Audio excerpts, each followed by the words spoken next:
রাত পোহালে আবারও bat ball নিয়ে মাঠে নামতে যাচ্ছে দেশের শোবিজ অঙ্গনের তারকারা। প্রতিবারের মতো এবারও এক ঝাঁক তারকা এতে অংশ নিচ্ছেন।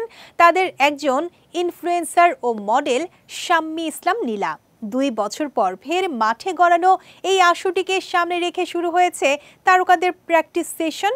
সেখানে মডেল নীলা সাংবাদিকদের জানান, কখনো নায়িকা হলেও ফ্যাশন ইনফ্লুয়েন্সিং ছাড়বেন না তিনি।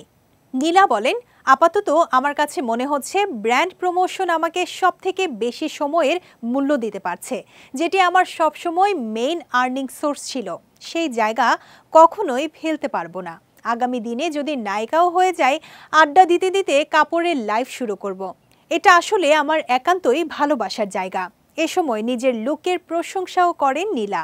মজার ছলে তিনি বলেন, জাপানি বা চাইনিজ দেখতে হলেও আমি বাঙালি, আমাকে বাঙালি লাগে। যেহেতু বাংলাদেশকে রিপ্রেজেন্ট করে এসেছি, তো বাঙালি না লাগলে তো আর বাংলাদেশ থেকে পাঠাবে না। শুরুতে একজন টিকটকার হিসেবেই পরিচিত ছিলেন নীলা।